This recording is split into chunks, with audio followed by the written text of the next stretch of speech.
Hello, everyone. Welcome back to another episode of Fahy Answered Questions. I'm your host, Joshua Fahy, and I'm joined this week by my parents, mom and dad, Hello. G'day. and my brother Ben. Hey.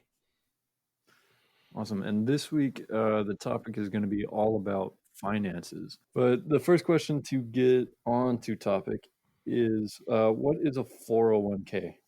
What is a 401k? Who did research? And the crickets are talking. Hey, I watched a couple of the videos that you sent in the family chat. Okay. Well, a 401k is a retirement instrument that is set up by your employer. It is different to an IRA, which you set up yourself. So a 401k usually set up by your employer that you contribute money to. You can do it one of two ways. You can do it pre-tax or post-tax in order that you save for your retirement. So I know for me and probably Ben, we have something called the thrift savings plan. Right. That we contribute to. Is that pretty much the same thing, or is that different? It'll be similar. A 401k is a loose sort of generic term for a bunch of different instruments. It's sort of something that people use when they talk about saving for retirement. Now, I guess this is such a broad topic. Like, there's so much that goes into retirement savings and how to save for retirement and what you should be doing. So I think, firstly, just so I can comply with YouTube and podcast law, this is not to be considered financial advice. We are in no way licensed by any state to do financial advice. This is purely for entertainment purposes and your enjoyment. Okay, now we've got that out of the road. So you have a 401k that is usually set up through your employer, as I said, usually with a company match. So they'll match up to a certain percent. So if you decide out of your income you want to put 3%, normally a company matches up to 3%. Sometimes they do more. My retirement in my current retirement position, they match up to 10%. So Wow. yeah, that's huge. And if ever you're putting money into a 401k, put in up to the company match. It's free money.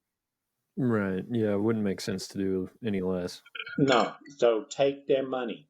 I put in right now. I'm saving about 15% of my income for retirement. The people that I work for match 10%, so effectively I've got a 25% savings rate for retirement. Yeah, that's pretty good. That's awesome. So, but yeah, there's a bunch of different options for 401k. You can have Roth, which is post-tax. You put money, they take your income tax and Medicare tax and all of that tax out, and then you take money from that post-tax and put it into a Roth, R-O-T-H, Roth 401k. The reason you do it post-tax is you do not pay tax on that money when you withdraw it, nor do you pay tax on any money that you earn while you're investing it. Right. So it is a tax-free way to save for retirement. Gotcha. And I guess another benefit of doing that over traditional is that now when you put money in, you're most likely going to be in a lower tax bracket. So you get taxed, I guess, less than you would if you did the traditional way. Correct. Yeah, like if you put money in pre-tax right now, for someone like me who is in a pretty steep tax bracket because of the amount that we earn, we're expect that our tax bracket would go down at retirement. So we would we would pay less tax on our withdrawals. Personally, if I had done the research back when I was 22 instead of 42, I would have probably set up a Roth IRA a long time, or a Roth 401k, and just paid tax on my money and then put that money into retirement. Right. I mean, it's just a great way to do it. You have to remember there's a maximum amount you can put into a 401k per year and a Roth. So you can only put so much in depending on, was it age or how it's set up? Yeah, usually it's about, I think, $19,000 a year you can contribute to your 401k, unless you're 55 or older, and then they allow you to put $2,500 more a year into it, because that's going to do a whole fucking hell of a lot for you. And you can have more than one. Okay, that was my next couple of questions. Is can you have multiple accounts, and why do they have that limit in there of 19,000 or whatever it is?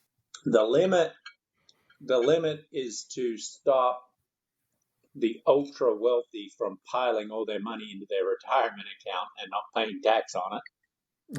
Okay. Okay, so that's why they did it, because they still want to tax you. And they don't want you to have a legal way to hide your money, so they can't tax you. So that's why they imposed a limit. It was also set up under the old idea of you're going to go to college, get an education, then go out and find a job and work for 45 years. So they figured that if they put a limit of $19,000 a year on it, then you would have to save longer to be able to get to retirement. Okay. And yet, yes, you can have more than one account, and yes, each account comes with a $19,000 a year limit. Can you can you set the accounts up as trust or LLCs? I can't remember. Or does it have to be individual name?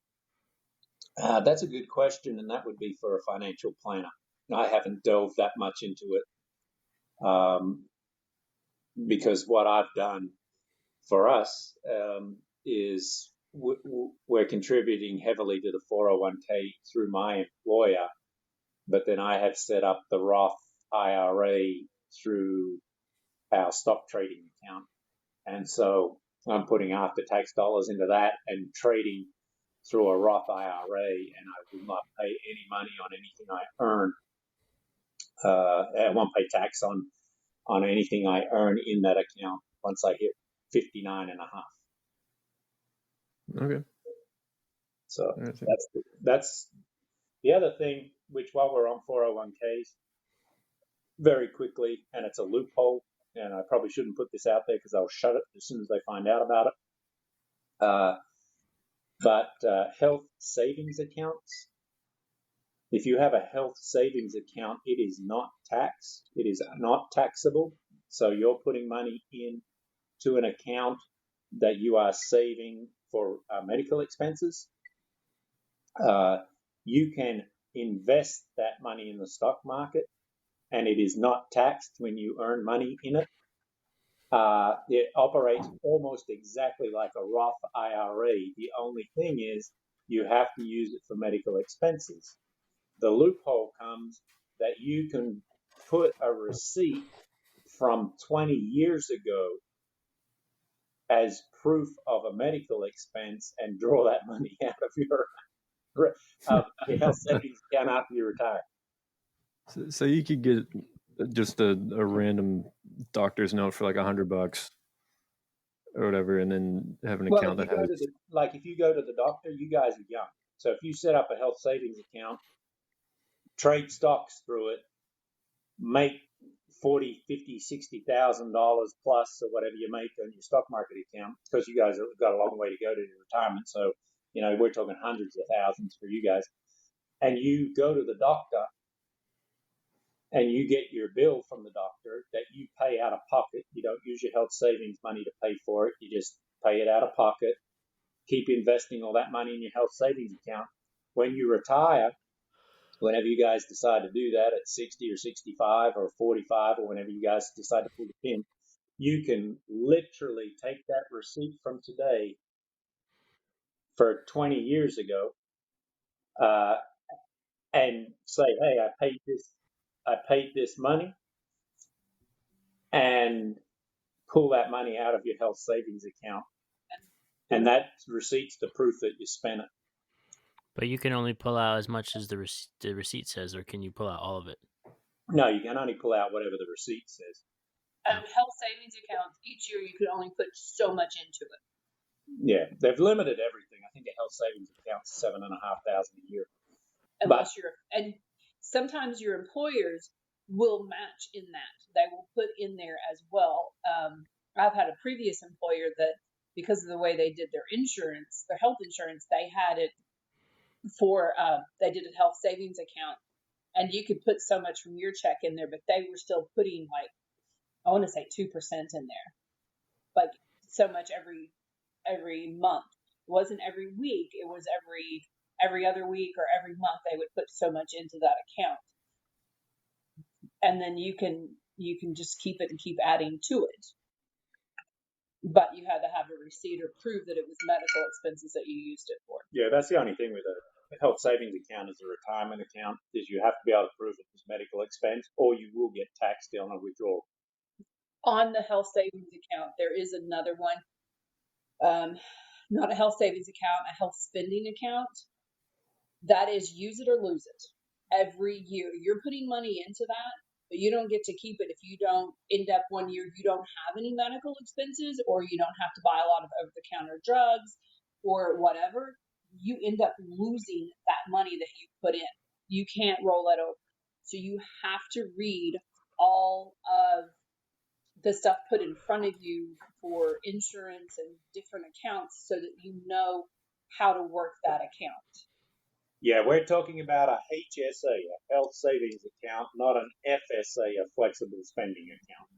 There's big differences. Do your research online, figure it out. But that's another instrument like a 401k that you can use to save for retirement. But everything now is designed. In Australia, we have something called superannuation. And this tells you how far behind the United States is.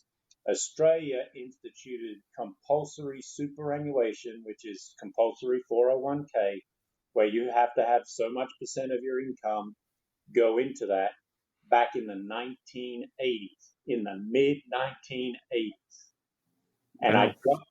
I don't think 401ks in the United States, well, firstly, they didn't implement any of those, I don't believe, until the 90s.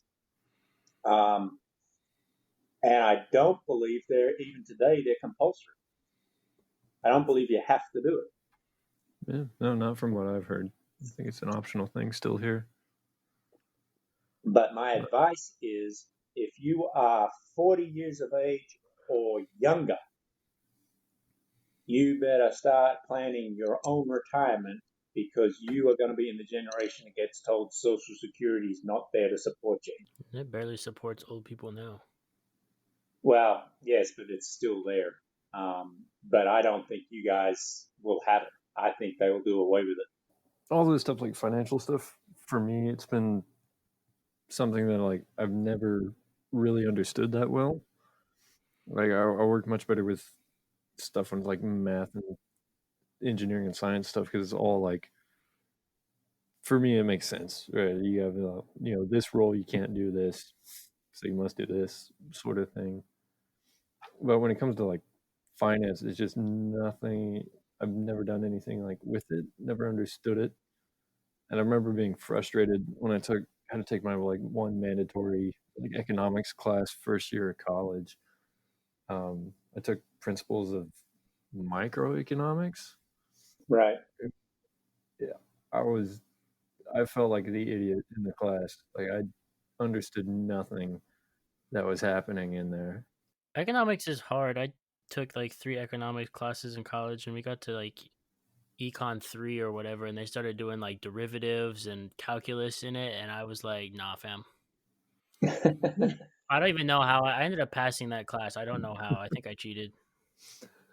I mean, like, the math part of it, like, I can do. Like, they're like, "Oh, take a derivative of this," but, like, all the other, like, principles behind it, I'm like, I don't, like, this makes no sense.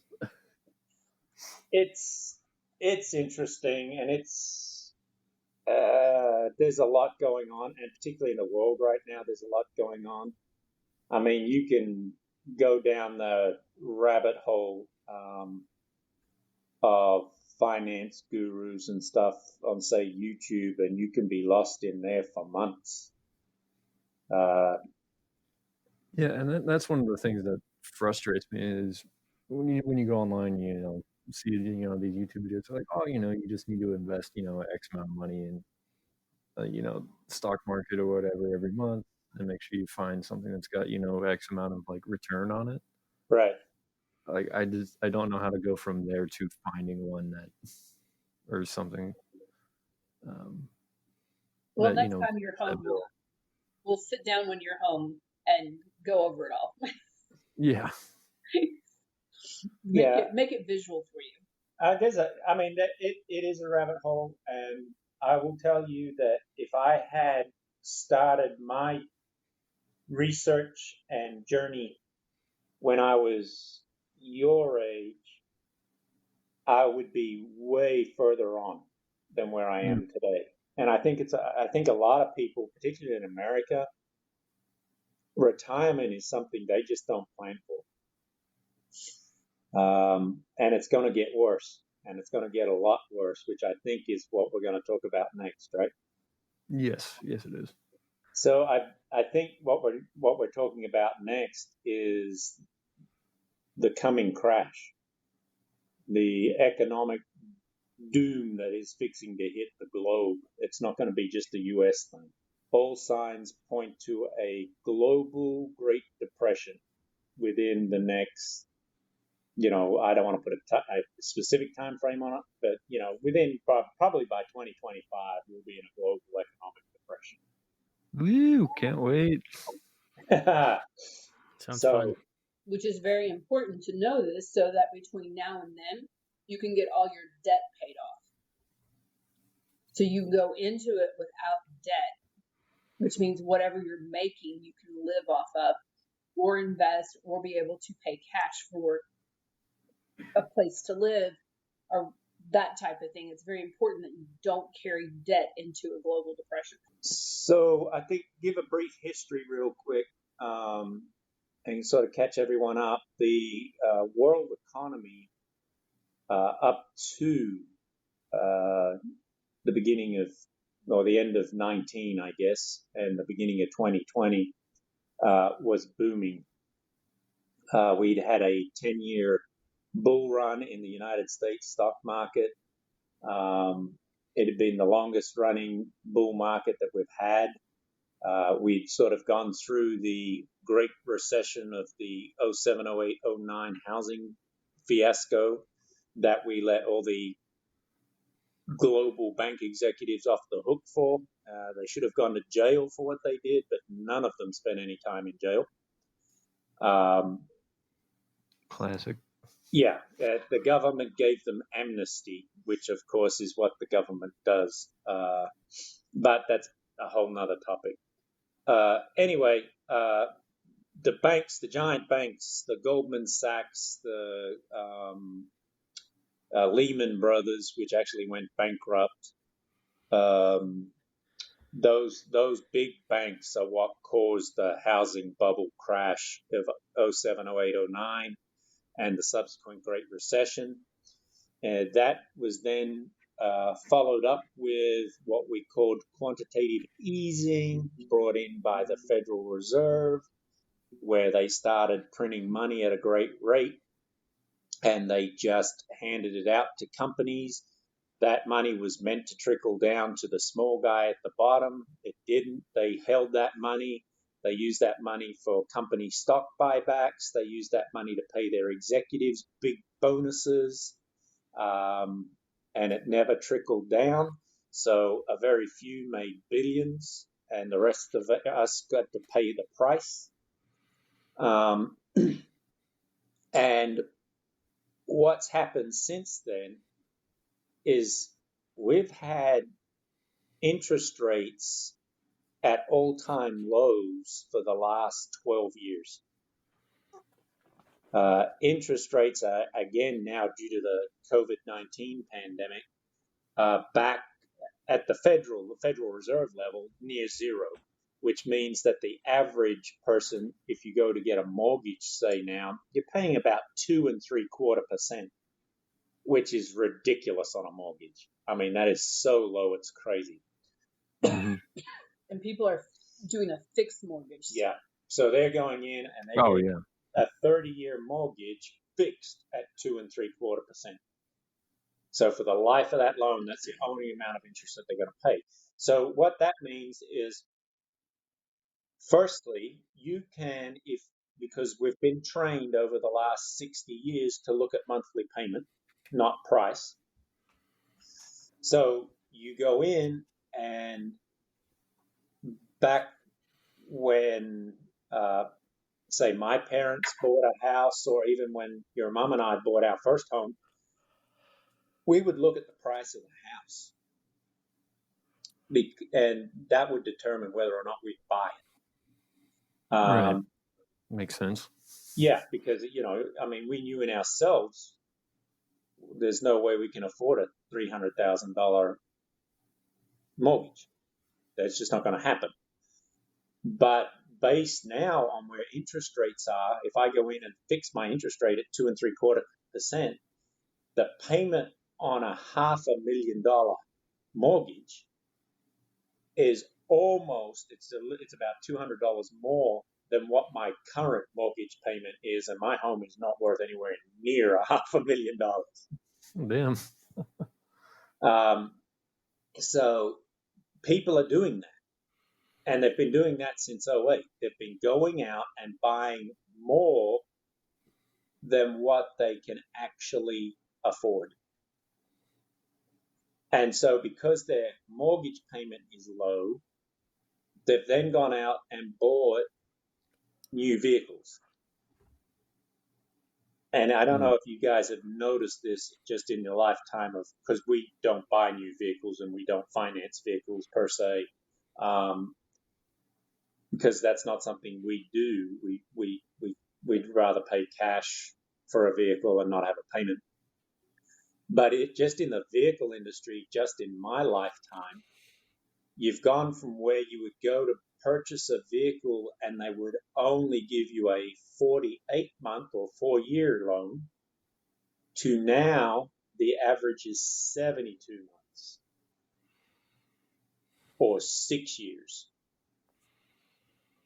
All right. So we went from just in where I can remember when my parents were looking for a new vehicle, the maximum they could finance that vehicle for was 4 years. Then we went to 5 years. Now we're at 6 years. Okay. And they're talking about going to 7 years.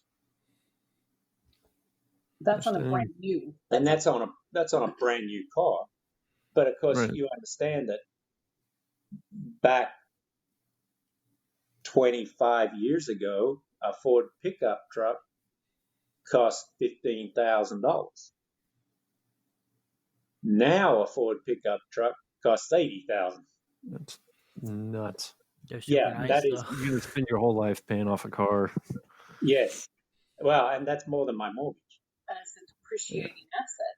Yeah, as soon as you drive that $80,000 truck off the lot, it then becomes worth $60,000. Right. And let's face it, most people are not going to keep it till it's paid off. And then they're going to want to trade it in. So then they're about even when they trade it in again. About the third time they trade, they're upside down and they're stuck. Like they cannot get anything out of it.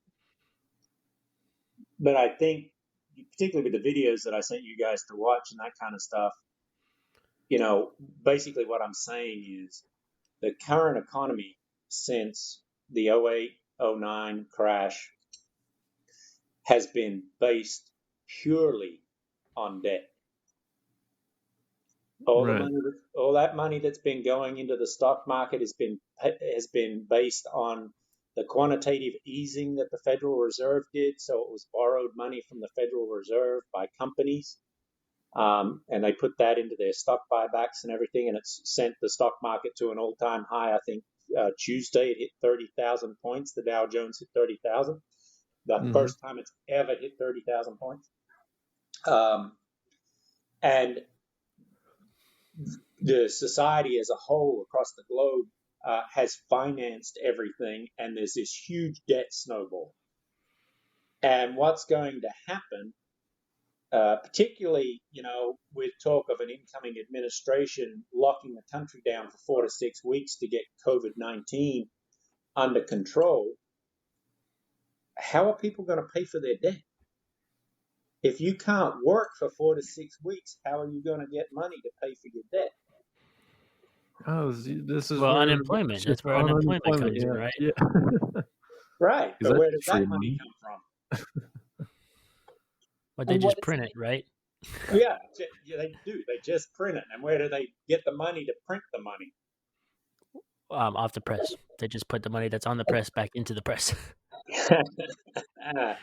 It comes from the taxpayer. Comes from the people that pay their taxes and don't get it back at the end of the year. That's where they get the money. And let me tell you something. If you think about this, back in the 2008 crash, remember all the bailouts that happened? We're going to bail out this bank because we can't have it fail. We're going to bail out. Yeah, too big to fail. We had to bail out Boeing Airlines. Boeing that makes all the jet planes and transport planes and everything. We gave them money. We gave money to Ford. We gave money to General Motors. We're talking hundreds of billions of dollars went to those companies, and that was all the taxpayer. The taxpayer got the bill for private companies.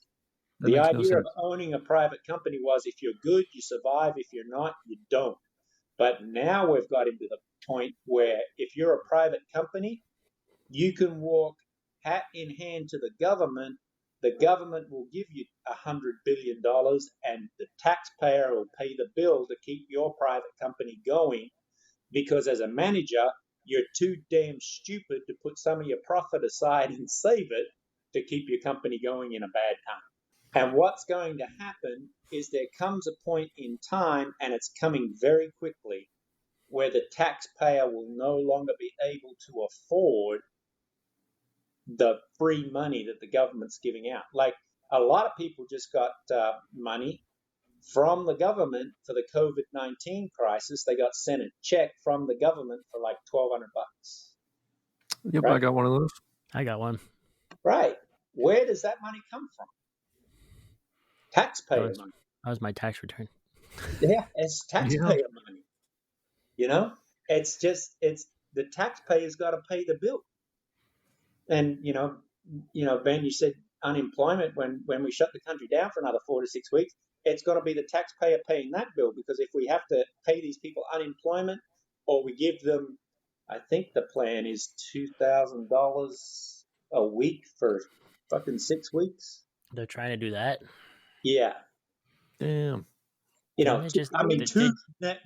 what I said, $2,000 a week. That's more than I make in a month. Well, that's what I make in a month. Like they're making double what I make in a month off unemployment. So I'm about to hop right in that line. Sure. Like the people. Yeah, I don't mind. The people that got their unemployment raised $600. During that last thing they just did, they're all crying foul because they took it away. All right, so they're talking about raising the effective tax rate, I believe, on the upper earners. Currently, it's like 35%, and they're talking about raising it to like 48.5%. So half of the money that they earn is going to go to the government, which is just crazy. Yeah, like we don't even live in a socialist country, and they want us to pay 50% of. Well, they're moving it to that way. It's getting that direction. it's moving it that way, and another lockdown would expedite the process. Speaking of that, everybody comfortable on, leaning on the government for everything. Well, then they can tell you where you work, where you live, what you do. Then you will have a very elite, like a 1% of the 1% telling everybody else what to do. This is going to get a little political, but this is something I talked about on my other podcast, is like we're moving very close. Like every day gets more and more similar to George Orwell's book 1984. Yes. If you haven't read that book, I suggest going to read it. I did not appreciate that book when I read it in high school. I think it was high school or college. I thought it was super boring. But as I go back and kind of remember some of the things from that book, it's getting eerily similar to where we're living now. So that's kind of creepy, but yeah. So read that book. And then also something that I saw the other day or heard a while ago. And everybody's not going to realize this until it's too late. But you can very easily vote yourself into socialism, but getting out of socialism requires shooting your way out more often than not. So I wish people would be a little bit smarter and do more research, because the people that well, not we, but the majority of Americans elected this time leans very heavily socialist more than anything else. So I don't think much is going to change in that direction in 4 years. We'll see. But yeah, just be prepared. I think you'd be surprised how quickly it'll change. Look at how quickly it changed with COVID. True. Like countries that were free, democratic countries, and Australia's a really good example, became not free. The governments of each state implemented varying degrees of lockdown. The state of Victoria, they were in lockdown for 3 months. You couldn't go out for 3 months. You were locked down, and if you went out, there's videos online of them throwing a 12-year-old boy in the back of a police car because he broke curfew and went out, broke lockdown, went to play at the park, and they arrested him and threw him in the back, put him in handcuffs, 12 years old, put him in handcuffs and put him in the back of a police car. There's video out from London of a 70-year-old woman protesting the new lockdown the British Parliament just put in, being picked up spread eagled by 4 police officers, thrown in the back of a police paddy wagon right in front of a member of Parliament while he was crying, "Shame, shame." And then he went in and made a speech to the Speaker of the House about how bad it was. You'll be surprised how quick this will go. V for Vendetta. Yeah. Yeah. Yeah, think of all those dystopian movies that we've watched with you guys. All those ones where you go to this society that you give up everything and all that sort of stuff. That's coming. And let me tell you, just go to YouTube or the internet and research the Great Reset. That is the term they're throwing around right now. The Great Reset. Build back better. I saw something about that the other day. It was like governments and people in government all over the world are using the same phrase. Yes, they are. Yeah. One of the videos that you sent in the chat mentioned it, but I haven't looked any further into it. But okay, you ready for it? Yeah. The International Monetary Fund, the United Nations, okay, and the World Bank have all called for what they call the new Bretton Woods. Bretton Woods was where we signed the treaty at the end of World War II and decided how we were going to set things up around the world after the World War II ended. It was there that we decided the US dollar would be the base currency of the world for trade. It was there that it was decided we'd have a United Nations and it'd be set up in New York. It was there that we decided a bunch of things. And the Economic Forum out of Davos, Switzerland, big bunch of leftists, the IMF, the International Monetary Fund, the World Bank, the United Nations are all calling for a new Bretton Woods to get the world's countries together to decide the new world order. And the big thing on the list is, are you ready for this? You will not be allowed to own property. You will have your property taken from you. You will be told where you are going to live. What the fuck? Yeah. So imagine someone like me that has almost paid off their home suddenly getting told, well, no, you can't own that anymore, and you're going to have to go live in an apartment. The fuck I am. I don't see how that makes sense. Yeah, they're calling for this is world socialism coming into play right now. They are calling for, they're going to do away with individual currencies. The call is for each country's central bank to issue a digital dollar. Okay, I have heard that part. That was the part, right. The only part I've heard about it. So you will get an account with the central bank, the country's central bank, and it will be based on a digital dollar. And you will do transactions with the central bank, and they will do away with the banking industry as we know it. So if you're in the banking industry right now, I'd be kind of worried. It's time to move out of Jersey and start stockpiling guns. Yeah, like hearing this, you just want to be like, all right, fuck this. I'll go live in the woods somewhere, like on my own. It's just one of those things. It's not, and people are oblivious to it. Like, and they're pushing it. Are you ready for this one? This was even better. They're pushing it from Germany. Huh? Yeah. Here we go again. Yeah. And Prince Charles, my future king of my Commonwealth, literally is pushing this. He gave a speech the other day in German to the Germans about how great the Great Reset will be. Isn't Prince Charles like old as balls? He's 70 something. Yeah. He looks less with it than his mom does. Yeah, I've got way more respect for his mom than I have for him. But I mean, and it's being pushed. If you go research it, this Great Reset is being pushed by world leaders in just about every country. I mean, we should panic when countries like China are talking about we need the Great Reset. Yeah, it doesn't seem good.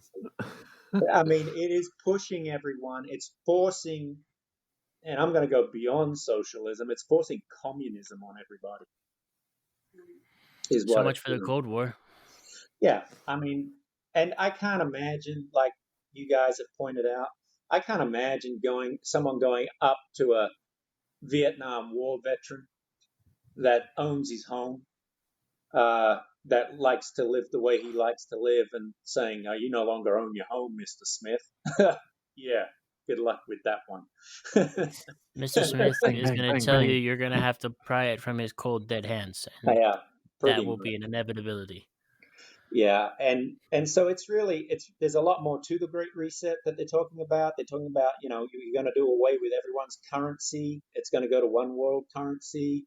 All those things that we've heard from the left for the longest time. They're using COVID-19 as the way to force it on people. And this is going to be really political. So if you lean to this way and you think he's a great man, I've got no dog in the fight. Okay, Trump's not my president. Biden's not my president. I'm from Australia, and thank God I can go back there. But he's a shell of a man. Someone's got their hand somewhere telling him and moving his mouth. He's a puppet. It's all he's ever been. It's all he's going to be. And it won't surprise me if after 100 days in office, he suddenly dies and Caramello Koala takes over as the new president. I mean, Kamala Harris. But it's Benedict Biden and Kamala Harris, Caramello Koala as your team now, and we're in trouble. We're in big time. And nobody's gonna realize it until it's too late. Right. We are, and this is going to sound, because I really think this guy should be in jail, and I think his wife definitely should be in jail because I think there's enough evidence to prove they're criminal. But I've got more respect for Bill Clinton than I've got for Joe Biden. And you guys know I don't lean that way at all politically. Yep. No. But anyway, the Great Reset, there's a crash coming. They're expecting and predicting the stock market will lose up to 50% of its value. So we just broke 30. We're going to hit 15,000 points. That'll be a high. There will be another housing crisis and a housing crunch, and it's coming rapidly. Look at New York City. They are bailing out of New York City left and right. They can't get on the expressways quick enough to get out of that city. And if you own property in New York, you're screwed. You cannot get rid of it right now. London's the same way. The housing, what you're seeing right now, if you look at it and study it, you're seeing the housing prices in the major urban areas have stagnated or started to fall because no one wants to live in New York, no one wants to live in London. They've figured out through this pandemic it's far better to be out in the country. And you're seeing the housing prices in the country go up. And go up big time. For instance, we bought, when we lived in Australia, when you guys were young, we paid $120,000 for that house that we bought and remodeled over there. Okay, and you guys know it was a small little 3-bedroom, 1-bath, little timber weatherboard home. Was it the one on Elm? Yeah. And that same house is back on the market at $340,000 today. And they still haven't redone the bathroom. Remember, it was pink. Oh, geez. 340. Like, that's nuts. And if you want to buy a house in Australia, really right now, if you want to buy a house in Australia within, I'd say, an hour and a half of the coast, better have a minimum $800,000. And that's a dump. That sounds like California. It's a lot very similar, and the average home price in New Zealand, no matter where you buy, the average home price in New Zealand is $850,000.